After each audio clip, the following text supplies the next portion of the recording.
હવે આ ગીત વાગે મને ગાઓ કે ગાયું.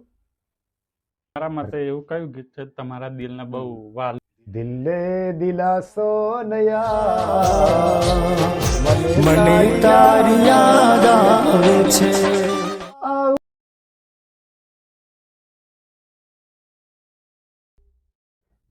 નમસ્કાર મિત્રો, આજે આપની સાથે બેસી રહ્યા છે ગુજરાતના એવા નામાંકિત કલાકાર શ્રી ઈશ્વર ઠાકોર સાહેબ, જેઓ ગુજરાતમાં તો ધૂમ મચાવે જ છે ટીમલીમાં, પણ સાથે સાથે રાજસ્થાન અને મધ્યપ્રદેશમાં પણ તેઓની બહુ નામના છે.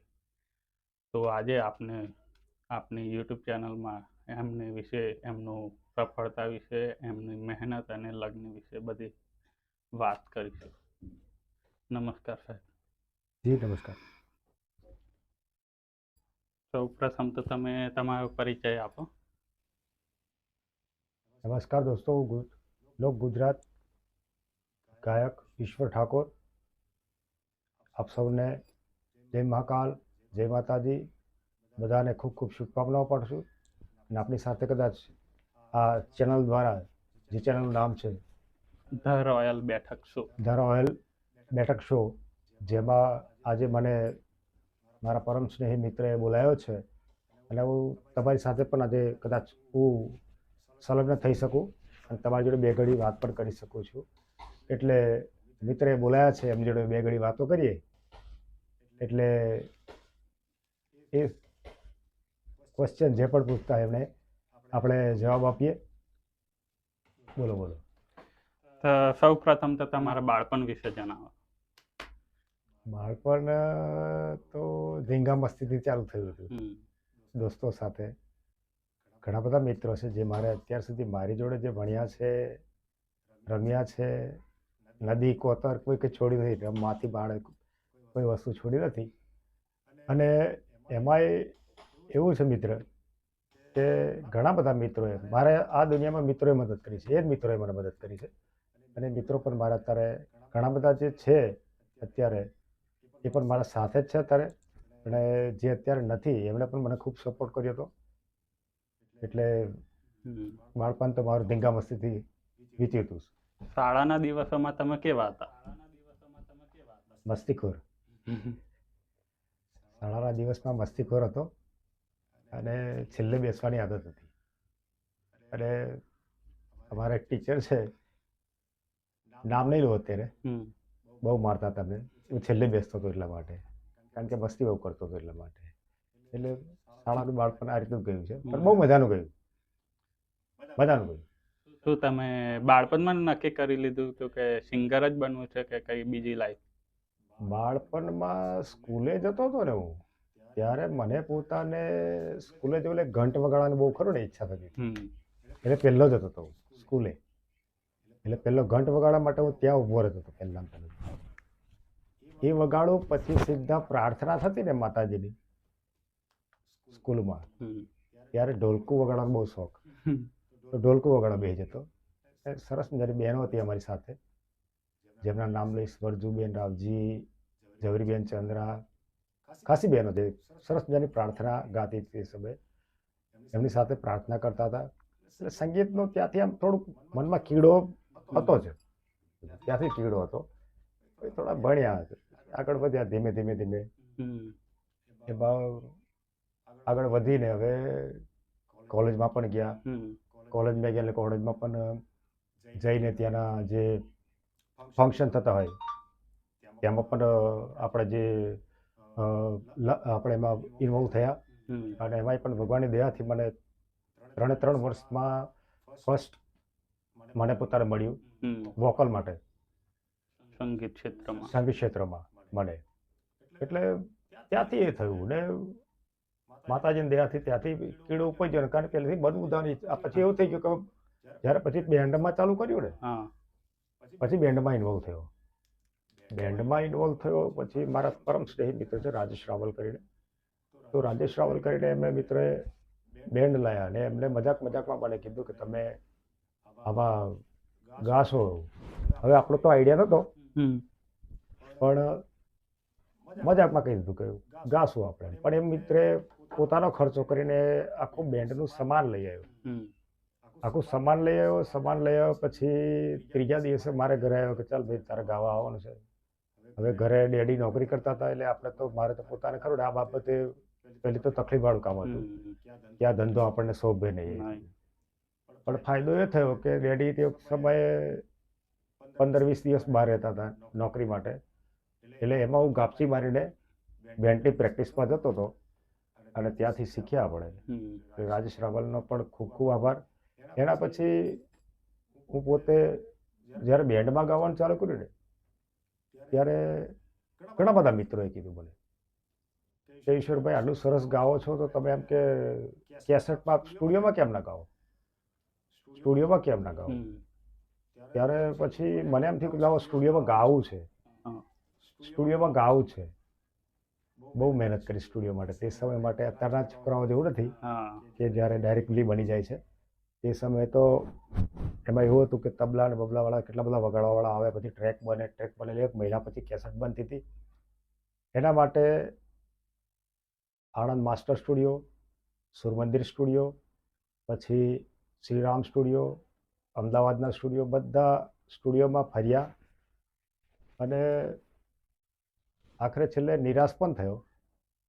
એક દિવસ એવો પણ આવ્યો કે સાલું સફળતા નહીં મળી, કોઈ બોલાવ્યો નહીં મને ગાવા માટે. મને ગાવા માટે નહીં બોલાવ્યો. પછી નિરાશ થયો. લખવાની આદત હતી, હું પહેલો રાઇટર છું, પછી સિંગર છું. તો એટલા બધા મારા એમાં તમને કહું ને મારા કેબલ ટપા એટલા બધા કાગળ પડ્યા હતા, હું લખતો હતો બધા જે એ બધા બાળી નાખું રાત્રે, એવું થઈ ગયું મને. દિવસે લખવાનું રાતે બાળવાનું. હવે તમે જે કહો છો ને કે મને પ્રેરણા ક્યાંથી મળી, સિંગર બનવાની ધગસ ક્યાંથી જાગી, તો ત્યારે એક સમય એવો આવ્યો ને, રાત્રે મારે ઘેર નાની ટીવી હતી અને મોડા સુધી ટીવી જોવાનો શોખ હતો. આઈ થિંક 1993 1993ની વાત છે. ત્યારે ટીવી નાની હતી, રાત્રે સુધી જોવાનો શોખ હતો. તે વખતે એન્ટેનાવાળું ચાલતું. ત્યારે રાત્રે બન્યું એવું ને કે હું મોડા સુધી જોતો, નિરાશ થઈ ગયેલો હું. પછી ઉષાજીનો, એમનું પૂરું નામ મને ખ્યાલ નથી આવતું, પણ કુમકુમ સિરિયલમાં આવતા હતા, સાસુનો રોલ કરતા ઉષાજી, જેમનો એક લેખ ખરો ને નથી, એક પગ નથી. ત્યારે એમનો એવું થયું કે એમને લગભગ સતત 13 કે 15 વર્ષ સુધી નૃત્યની આખી ટ્રેનિંગ લીધી, પ્રતિપૂર્ણ થયા. પછી એવું બન્યું કે એમને એક્સિડન્ટ થયું, એક પગ કાપવો પડ્યો. એક પગ કાપવો પડ્યો ને ત્યારે ઉષાજીને જ્યારે ત્યાં દવાખાનામાં ગયા ત્યારે પોતે રડ્યા નહીં, પણ એમને કીધું કે હું કમ્પ્લીટ સારી થઈ જાઉં એટલી વાર એક પગ ભલે નથી મારે, પણ એક પગે હું સૂર્ય મંદિરમાં ડાન્સ કરીશ. સૂર્ય મંદિરમાં ટિકિટો કરી દો, બધી ટિકિટો વેચાઈ ગઈ. એક જ પગ ઉપર ઉષાજીએ ડાન્સ કર્યો હતો 2 કલાક. એના પછી સાલું મને એમ થયું કે એક પગવાળી બાઈ જો આટલું આમ સ્ટેમિના ધરાવતી હોય તો હું તો પોતે હવે બધી રીતે સ્વસ્થ છું. તો હું કેમ ના કરીશું. હું પણ અત્યારે યંગસ્ટર છું આનાથી. પછી બીજું જમનાબેનનું સાંભળ્યું. જમનાબેન ગોદલિયા જે મારા નજીકના બહુ સારા અમારા આજે અમારા જે કલાકારોમાં બહુ મોટું પ્રતિનિધિત્વ ધરાવે છે. તો જમનાબેન ગોદલિયા જે પોતે વધારે વાંચી પણ શકતા નથી, પણ એમને એટલું મોટું નામ હતું તે સમયે. ત્યારે મને એમ થઈ ગયું કે સાલું હું તો બધી રીતે કમ્પ્લીટ છું, અને હું કરી શકું છું આ વસ્તુને. અને એ નાઇટમાં આંસુ આવતા હતા આંખમાં, પણ પેલો આંસુ લૂછી નાખ્યા અને પછી કીધું કે ચાલો કાલથી ઈશ્વર ઠાકોર તમે લાગી જાઓ. અને કોલેજનો મારે થર્ડ યરનું છેલ્લું પેપર હતું અને તે જ દિવસે મને શૂટ આપણા રેકોર્ડિંગ માટે ફોન આવ્યો મારી પર, હર્ષિદી સ્ટુડિયો દેવ ગોહિલે ત્યાંથી. મારા પરમશ્રેહી મિત્ર છે, એમનો ફોન મારી પર આવ્યો કે ઈશ્વર તું આવી જા, તારી જોડે ગીત તૈયાર છે. હવે મારી જોડે કોઈ હતા કે તૈયાર મને ખબર નહીં, પણ એકવાર બધું લઈ જોરી ઝંડા લઈને નીકળી જ પડ્યો, તાત્કાલિક નીકળી પડ્યો, કારણ કે મારે ચાન્સ લેવો હતો. અને કોલેજનું એ છેલ્લું પેપર મેં નહીં આપ્યું થર્ડ યરનું. અને ત્યાંથી નીકળી ગયો ને પહેલાં પેલું મારું ફર્સ્ટ ટાઇટલ આવ્યું જેને કહેવાય આદિવાસી લોકગીત ઢોચકું. હમ. અને ખૂબ સુપ્રસિદ્ધ થયું અને તમે બધાએ ખૂબ વધાયું. અને એના પછી આપણી જીવનની આખી રૂપરેખા ચાલુ થઈ. એના પછી પિક્ચર પણ આપણે કરી બધી 3 પિક્ચરો કરી એમાંય. એના પછી ધીમે ધીમે ચાન્સ લાગ્યા આપણા પોતાના. એટલે પિક્ચર પણ કરવા મળી. શક્તિ કપૂર સાથે કામ કરવા મળ્યું આપણને. પોતાને ફર્સ્ટ પિક્ચર મારી પોતાની જેને કહેવાય કે આપણે નરેન્દ્ર મોદી પર પિક્ચર બની હતી ગુજરાતનો નાથ. બીજી પિક્ચર મારી બની હતી તારો તારો સાબાઈયો. ત્રીજી પિક્ચર બની હતી મારી લેખ સુહાગણના. આ 3 પિક્ચર બનાવી હતી. અને એના પછી અત્યારે એની પછી પાનબીડું, ભંગુરીઓ થી માંડીને બધા આદિવાસી લોકગીતોને આવરી લીધા. લોક સમાજ જોડે રહ્યો છું પહેલેથી, એટલે લોકો જોડે લોકોના ગીતો લાવ્યો છું. અને પ્રસિદ્ધિ પણ એટલા માટે પામ્યો છું કે લોકો જોડે રહ્યો છું, લોકોના જ ગીતો લાવ્યો છું. અને બની શકે ત્યાં સુધી સંસ્કૃતિને લઈને ચાલ્યો છું. આદિવાસી સમાજની હોય કે રાજપૂત સમાજની, કોઈ પણ સમાજની હોય, પણ એ સંસ્કૃતિને લઈને ચાલ્યો છું. એમાં શબ્દ કોઈ પણ ખોટો આવે નહીં. એ મારી પોતાની પહેલાં પહેલીથી એ રહી છે. એટલે આ વસ્તુ તમે જો ને મિત્ર કે આ રીતની આપણી પોતાની એ રહી છે. અને હજુ પણ માતાજીની દયાથી અત્યારે પણ લોકો આપણને ચાહના રાખે છે. અત્યારે પણ આપણે પોતાને આટલું બધું ચાહે છે. એ મોટી વાત છે આપણે. હા, બરાબર. તો શું પરિવાર તરફથી તમને આમાં કઈ સપોર્ટ મળ્યો તો? ના, જરાય પણ નહીં. પરિવાર તરફથી એટલા માટે રાજપૂત સમાજથી બિલોંગ કરું ને એટલા માટે આ પેલું કેવું ગાવું વગાડવું ને એ બધું ખરું ને એ નહીં.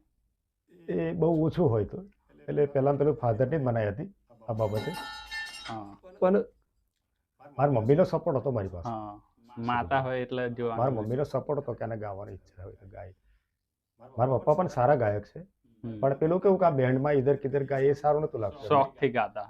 પણ હું શોખથી ગાવાવાળો માણસ હતો અને બધી રીતે વખતે પછી આ મળ્યો આનંદ ને લોકો જોડે મોજ કરી. હા. તો બાળપણમાં પહેલી વાર સ્ટેજ પ્રોગ્રામ કર્યો હતો કે લાઈવ જ ગયેલો? હા, એ સાંભળવા જેવી વાત છે. સ્ટોરી છે એક મસ્ત. હા. પહેલાં પેલો બેન્ડનો પ્રોગ્રામ મેં કર્યો ઘોગંબા જોડે ગામ છે ખરખડી. અને ત્યાં મારા રાજુભાઈ રાવલનું બેન્ડ હતું અને મારે ગાવા જવાનું થયું. ઉંમર બહુ ઓછી હતી એ સમયે. અને ત્યારે ત્યાં ગાવા ગયો હતો હું. અને પબ્લિક જોઈને પહેલાં પેલો ડરી ગયો બરાબર. હા. પબ્લિક જોઈને ડરી ગયો હતો. પણ તકલીફ એવી હતી કે ત્યાંથી આવે તો એ ભૂલ હતી, ના જાય તો ભૂલ હતી, એવું હતું. એટલે પછી આમ યા કોન્ફિડન્સ કીધું કરી જ નાખે. કરીશું આપણે એમ કીધું. તો એ દ્રષ્ટિએ ત્યાં માઇક્રોફોન પકડીને પછી માતાજી આપણી પર મહેરબાની કરી, મા ભગવતીએ મહેરબાની કરી. અને એ દિવસથી એ ગામ એવું છે ખરખડી કે મારા વગર કોઈ લગ્ન ત્યાંનું ખરું થયું નહીં. કોઈ બાકી જ ના હોય. એટલા બેન્ડના પ્રોગ્રામો કર્યા મેં ત્યાં. અને અત્યારે પણ એ ખરખડી ગામના લોકો મને ચાહે છે. બાળપણમાં એવી કોઈ યાદ છે કે તમે એને ભૂલી ના શકો? બાળપણમાં તો યાર જેને કહેવાય ને બીજું શું કહેવાય, પપ્પાનો માર હોય. હા. તો કીધું એ હોય. અને બીજું શું છે કે ઘણા બધા એવા દોસ્તો પણ ગુમાવી બેઠો એની યાદ બહુ છે અત્યારે. એ યાદ છે અત્યારે. બાળપણ એટલે બાળપણ કોને યાદ ના હોય. નદી કોતરમાં નાતા હતા અને એ બધું ખરું ને એ અત્યારે વિસરાઈ ગયું ને અત્યારે મળતું જ નથી મળતું. નાના છોકરાઓને ખબર જ નથી. નાના છોકરાઓને ખબર જ નથી નદી નાળા નાહવાની કેવી મજા આવતી હતી કે ભૂસકા મારી નાતા હતા અને એ બધું ખરું. એ બાળપણની યાદો ખરી ને કે એ કોઈ નામેથી તોડી લાવવાની એ મોટી યાદ. તમને કીધું યાદ કરાવી મને તો અમારે ગામમાં સ્કૂલની પાછળ વરાજીનો આંબો હતો. ત્યાંથી અમે કેરી સ્પેશિયલ તોડવા જતા હતા અને કેરી તોડ લાવતા હતા. બહુ મીઠી કેરી હતી. અને મારા મિત્રો એટલે હાઈટેક ચોર હતા બધા જેને કહેવાય આ ચોરી કરવાના. એમાં બધા એવું થયું કે હેન્ડપંપ પર જઈને અમે કેરી બધી ધોતા હતા. મારો હાથ ઉપર રહી ગયો ને પછી ખરું ને એક ભાઈ હલાવતો હતો અને મારો આંગળી આ અંદર જતી રહી. અને આ આંગળી આખી મારી અત્યાર સુધી એવી છે. એ યાદગીરી છે મારા મિત્રોની. જાતે જોડે જ લઈને ફરું. જોડે લઈને. એટલે ખૂબ યાદ બહુ સારી રહી. સારું જ રહ્યું છે બાળપણ તો. બાળપણમાં તમારું સંઘર્ષ કેવું રહ્યું? સંઘર્ષ તો જુઓ ને, પપ્પા બહાર નોકરી કરતા હતા એટલે સૌપ્રથમ અમે પાવાગઢ ગયા. પાવાગઢ રહી અમે પછી પાછા ધાનપુર ગયા. ધાનપુર જઈ અમે ગઢબોરિયાદ ગયા. એની પછી રંગપુર ગયા. આ બધા પપ્પાએ દોડાદોડી કરીને અમારે પણ રહેવાનું થયું. પાવાગઢ હું પોતે 15 વર્ષ રહ્યો છું. હા. હું પોતે પાવાગઢ 15 વર્ષ રહ્યો છું. મારા બેન ને એવું. મારા મોટા ભાઈ તો ભણતા હતા ત્યાં મામાના મોસાળમાં. એટલે હું તો પોતે મમ્મી પપ્પા જોડે રહ્યો હતો. એટલે અહીંયા સમથિંગ અમે આવ્યા એટલે 90ની સાલની આસપાસ અમે આવ્યા. 90ની સાલમાં અમે આવ્યા હતા. અને નાનકડું ઘર હતું, હાવ સાદું, એટલે એમાં રહેતા હતા. અને પપ્પા નોકરી કરવા બહાર જતા હતા. મમ્મીને અમે બધા રહેતા હતા. અને મજા આવતી હતી. એ મજા મને કંઈક વાર છે. હા. તમને એવું કોઈ દિવસ લાગ્યું કે હવે આ ક્ષેત્રમાં આગળ વધવાનું મુશ્કેલી થાય છે એવું? આ ક્ષેત્રમાં આગળ વધવું એટલે મહેનત તો દરેકને જરૂરી છે. અત્યારે જો સ્વર્ણની દુનિયા નથી રહી. હા. સ્વર્ણની દુનિયા નથી રહી કારણ કે હવે ટેકનિકલી બધું આવી ગયું છે. Digitally. સ્ટુડિયોમાં પણ. હા. એટલે તમારો વોઇસને કન્વર્ટ કરી નાખે છે. હા. જે તે સમયે એ બધું નહોતું જ્યારે અમે ગાતા ત્યારે. અત્યારે તો બધું ડાયરેક્ટ ગાવામાં આવે. ડાયરેક્ટ અંદર પેલું કેવું કે કમ્પ્યુટરમાં હોય એટલે વગાડી દે ને ગાઈ બધું. લેવાનું. અને પછી પાછળથી એને એડિટિંગ કરી લે. આ વસ્તુ આવી છે.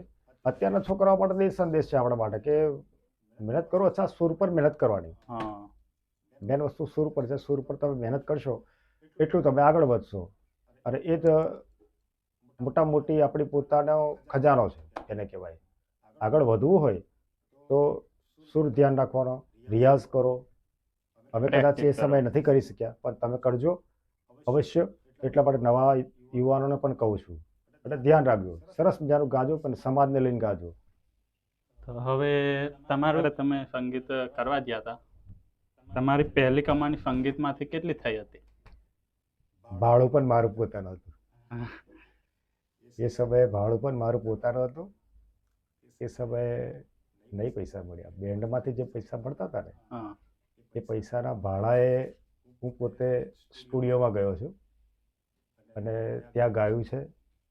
અને તે સમયે પ્રોડ્યુસર હતા ના નહીં, પણ આપણે નવા હોય ને ત્યારે તે પૈસા નતા પડતા એટલા બધા.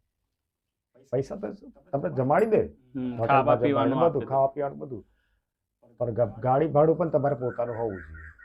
પણ આપણે કોને આગળ વધવું હતું એટલા માટે એટલું બેઠું જ પડે. ગમે તે કરી અને બેઠ્યું છે. અને ઘણા બધા હું જોઉં ને, ગાંધીનગરના બસ સ્ટેન્ડ, અમદાવાદના બસ સ્ટેન્ડ કે બરોડાના બસ સ્ટેન્ડ, હું અને હાલોલ બસ સ્ટેન્ડ, હું ખાલી મારા જેબમાં ખાલી ખરું ને મારું જેને કહેવાય કે બેગ હોય ને, એ બેગમાં મારે એક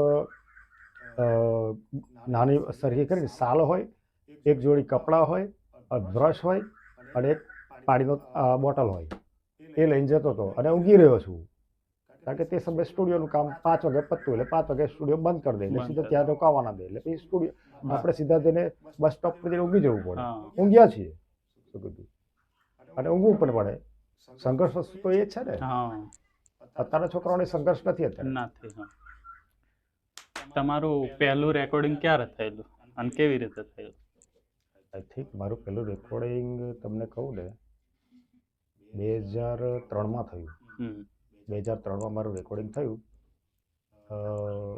મારા પરમ સ્નેહી મિત્ર કમલેશભાઈ બારોટ, એમનું તારી મારી જોડી રિલીઝ થયું ને ત્યારે મારું આ ટાઇટલ રિલીઝ થયું હતું. એટલે આમાં ખૂબ એ મિત્રોનો પણ મારે બહુ સાથ મળ્યો, સહકાર મળ્યો.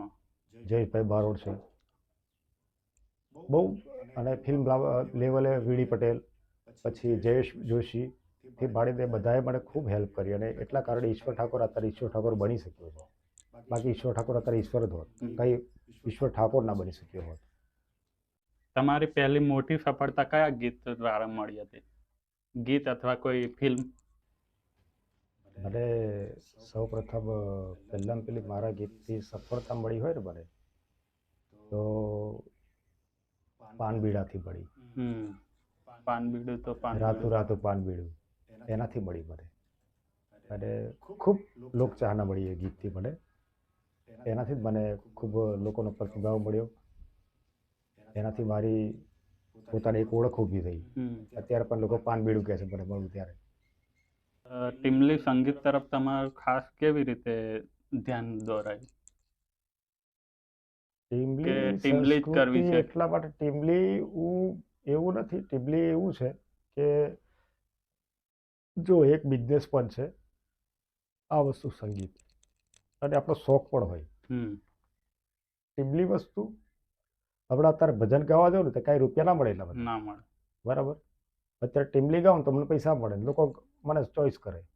એટલે જે તરફ પેલું કેવું કે પવન જાય ને એ તરફ વાણ હલાવવું પડે એવી દ્રષ્ટિએ. અને બીજું કે મારે તો ટીમલી તરફ વધારે ધ્યાન કેમ ગયું કે આદિવાસી સમાજમાં મારે વધારે બેસવાનું થાય. બહુ સારા મિત્રો બધા વડીલોથી માંડીને બધા જોડે બેસું ને એટલે બધું સારું સારું વાતો સાંભળવા મળે, ગીત સાંભળવા મળે. તો એનાથી હું રાઇટ કરું છું મારી જાતે અને રાઇટ કરી અને પછી લોકો સામે સમક્ષ રજૂ કરું છું. ગુજરાતમાં તો તમારી ટીમલી ચાલે જ છે, પણ સાથે સાથે રાજસ્થાન હોય કે મધ્યપ્રદેશમાં પણ તમારું ગીત વખણાય છે. હા ચાલે છે ને. વચમાં હું ગયો હતો ઉજ્જૈન, હા. ત્યારે એમપીની એક હોટેલ હતી, એમાં ત્યાં મારું જ ગીત વાગે અને હું ત્યાં હા. જમવા માટે હવે બેઠા હતા. મારા મિત્રો હતા 2-3. હવે હું તો કશું બોલું નહીં પણ મારું ગીત વાગે, કશું નહીં, આપણે તો ઇમ્પ્રૂવ નહીં કરીએ ને. પછી બેઠા હતા ને ત્યારે મારો મિત્ર થઈ જઈને પેલા ભાઈને કાઉન્ટર પર કીધું કે જે આ ગાય છે ને પેલું સાંભળ્યું જાતે જાતે. હા. તો પેલા ભાઈને એમ થયું કે મજાક કરે છે એમ, હા. મજાક કરે છે એવું લાગ્યું એને. પછી એ મિત્ર આવ્યો, તમે આ જ ગાઓ છો? મેં કીધું હા હું પોતે જ ગાઉં છું. તો કે ના હોય યાર એમ કે હા. हिंदी में बोलो कि ये नहीं हो सकता, आप वैसे बराबर आप तो दिखते नहीं वैसे जो फोटो में हाँ। दिखता है वो नहीं है. અને હું ત્યાં પાછો દાઢી રાખતો થઈ ગયો તો પાછો એટલે એકદમ ઓળખ્યા નહીં. ચહેરો બદલાઈ ગયો. એટલે પછી હવે તો શું કરું, મારે પ્રૂફ શું આલું? મેં કીધું પેલા ભાઈને કીધું મિત્રને રહેવા દે તું, જે આપણે જમવાનું કર ભાઈ, પણ તું ખાલી આ એ ના કરીશ. તો પછી આખરે એને મારો વિડીયો કાઢીને બતાવ્યો. હા. વિડીયો કાઢીને બતાવ્યો ને પેલા ભાઈને તોય પણ વિશ્વાસ નહીં આવ્યો કે બરાબર. હું પોતે છું. ત્યારે મને એ ભાઈ ગવડાવ્યું ગીત કે આ ગીત વાગે ને એ ગીત ગાઓ તમે. હમ. તો ત્યારે ભંગુરીઓ વગાડતા હતા એ લોકો. બરાબર. એ લોકો છોરી ઉભી બજાર સાલી જાય રે બેડુલીએ રંગ લાગ્યો. હવે આ ગીત વાગે મને ગાઓ કે ગાયું ખરેખર સચ્ચી હાર તમે એ જ ગાઓ છો કે. હા. ત્યારે એને પછી અમારા માટે બેનિફિટ એ રહ્યું કે ત્યાં એ બિલ પણ નહીં લીધું માણસે હા અને ટોટલ સ્ટાફ જોડે અમારી જોડે ફોટા પડાયા, પડાયા. શું કીધું, ફોટા પડાયા. એટલે અમુક જગ્યા પર આપણે જઈએ પણ આપણને ના ઓળખે, ના આપણે ઓળખે. ગાતા હોય તો પણ ના ઓળખે. બહારના રાજ્યમાં એવું છે. બહારના રાજ્યમાં આ વસ્તુ બનતી હોય છે. લોકોમાં ઓળખ બનતી વખતે તમને કેવો અનુભવ થાય? આમ તો સારું જ લાગે ને, કોઈને પણ સારું લાગે ને. ફેમસ થવું તો બધાને સારું લાગતું હોય. હા. બહુ સારું લાગ્યું. શરૂઆતમાં ખૂબ સારું લાગ્યું, એના વચમાં પણ ખૂબ સારું લાગ્યું. અત્યારે પેલું કેવું છે કે ઓળખે છે એના કારણે ઘણીવાર વિચારીને બેસવું પડે, કોઈ જગ્યા પર બોલવું પણ વિચારવું પડે છે. આ બધું એનું બધી ખુલ્લી રીતે બેસી નાખે. બેલેન્સ કરવું પડે એમ, હા. ક્યાં બેસવું છે ક્યાં નહીં, એ બધું ધ્યાન રાખવું પડે છે. એ તમારા માટે સફળતાનો સાચો અર્થ કેવો? સફળતાનો સાચો અર્થ તમારી પોતાની મહેનત, લક્ષ્ય. તમે તમારા લક્ષ્યને મંડી રહો ને, તમને ક્યારે હાર ના મળે. એમાંથી ક્યારે હાર માનવાની પણ નહીં. મેં એક ટાઈમે હાર માની હતી મેં, હમ. પણ જે મને પ્રેરણા મળી, જે તમને કીધું એમ આગળ જમનાબેન ગોદલિયાથી માંડીને બરાબર. બધાની વાત કરી મેં, તો એ જે પ્રેરણા મળી ને એનાથી જ હું આગળ વધ્યો. બરાબર. કારણ કે મેં પોતે વિચાર કર્યો હું પોતે રાજપૂત છું, કેમ પાછો પડી જાઉં. હા. બરાબર. એટલે મારામાં એટલું છે. બરાબર. પછી ભરડે ઘરમાં એટલે આપણે એમ કે મારે વિરોધ કરે કે ફલાણું થાય ઢીકણું થાય, પણ એનો લઈને અત્યારે એક સમય એવો હતો કે બજારમાં જતો હતો ને ત્યારે મને પોતાને ઉદેશી ઠાકોરનો છોકરો જાય એવું કહેતા હતા. હા. અત્યારે ઉદેશી ઠાકોર જાય ને બજારમાં, કેમ કે ઈશ્વર ઠાકોરના ફાધર જાય છે, હા. એટલી નામના મને મળી છે. બદલાઈ ગયું. એ શ્રોતાઓથી મળી છે, બધા મિત્રોથી મળી છે. બધા શું કીધું એમણે બધું મેળવી આપીશું મને. તમારા મતે એવું કયું ગીત છે તમારા દિલને બહુ વહાલું હોય એમ? તમારું જ ગીત. મારું હમ.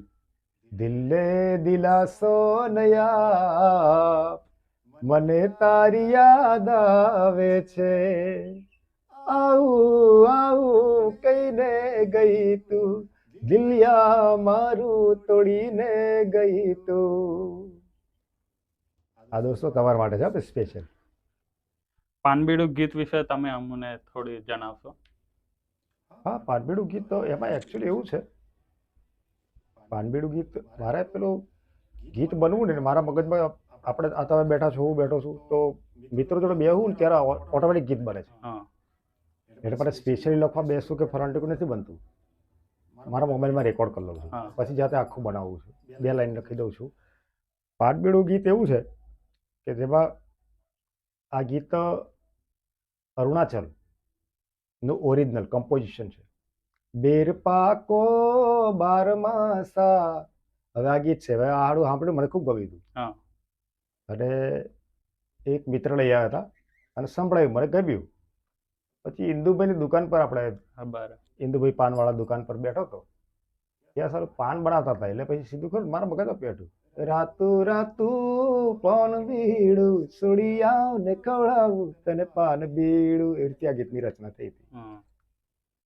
મતલબ જાતે જ તમે આ ગીત લખ્યું છે? હું ટોટલ કમ્પોઝ મારા પોતાના હોય છે ગીતો, દરેક હું પોતે રાઇટ કરું છું. અને ઘણા બધા ગીતો એવા છે કે જે હું આદિવાસી સમાજમાંથી શોધી લાવું છું, એને થોડા કન્વર્ટ કરી લઉં છું, થોડા એને પોતાને આમ ઓપરેશન કરી દઉં જેને કહેવાય. બરાબર. હવે એવું હતું, આ લાડો ધેમો ધેમો ચાલે ગીત છે વર્ષથી આપણું, હા.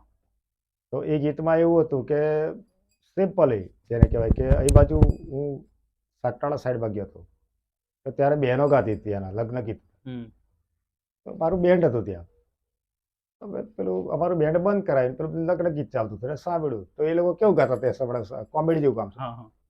હે લાડો ધેબો ધેબો સા ધેબો ધોને લેતો જાય, આવું ગાતા હતા. બરાબર. એટલે સારું મને આઈડિયા સારો લાગ્યો, એટલે સીધો મેં કેવું કરે, હે લાડો ધેબો ધેબો ચાલે બધોને લેતો જાય, આ રીતે કમ્પોઝિશન. એટલે આવી રીતે દરેક નવા કલાકારોને પણ મારા તરફથી શુભકામનાઓ છે અને ખૂબ ખૂબ અભિનંદન. અને જે આપણી ચેનલને ધ રોયલ બેઠક શો ને ખૂબ ખૂબ શુભકામનાઓ મારા તરફથી. હું ઈશ્વર ઠાકોર એમને ખૂબ ખૂબ શુભકામનાઓ પાઠવું છું. અને તમે એને લાઈક કરજો, શેર કરજો અને સબસ્ક્રાઈબ કરજો. આપ સૌને જય મહાકાલ, જય માતાજી, જય મહાદેવ. તો મિત્રો, આજની આપની આ શાહી બેઠક અહીંયા પૂર્ણ થાય છે. આપના ખાસ મહેમાન એવા શ્રી ઈશ્વર ઠાકોર સાહેબ તરફથી આપને ઘણી બધી પ્રેરણા મળી છે, જેને આપણે જીવનમાં લઈને ચાલી શકીએ તો બહુ સરસ રીતે આપનું જીવન બની શકે છે. અને ઘણી બધી એવી એમની યાદગાર ક્ષણો છે જે આપણા જીવન માટે ઘણી બધી પ્રેરણાદાયક બની શકે છે. તેમની સફર આપણને ઘણું બધું શીખવી જાય છે કે જીવનમાં મહેનત, લગન અને આત્મવિશ્વાસથી કામ કરવાથી જો આપણે કંઈ પણ કામ કરીએ તો આપણા જીવનમાં બહુ બધી સમસ્યાનો ઉકેલ થાય છે. ઈશ્વર ઠાકોર સાહેબ, આપનો ખૂબ ખૂબ આભાર કે તમે અમારા આ પોડકાસ્ટમાં જોડાયા. તે બદલ તમે તમારો કિંમતી સમય ફાળવી અમારા આ પોડકાસ્ટમાં જોડાવા બદલ ખૂબ ખૂબ આભાર. અને તમે અમારો આ રોયલ બેઠક શોને ખૂબ યાદગાર બનાવવા માટે તમારો ખૂબ ખૂબ આભાર. ફરી મળીએ આપણે એક નવા કલાકાર સાથે, નવા મહેમાન સાથે, જે આપણે જીવન માટે ખૂબ લાભદાયક બની શકે. ત્યાં સુધી સાંભળતા રહો, શીખતા રહો અને જોડાયેલા રહો ધ રોયલ બેઠક શો સાથે.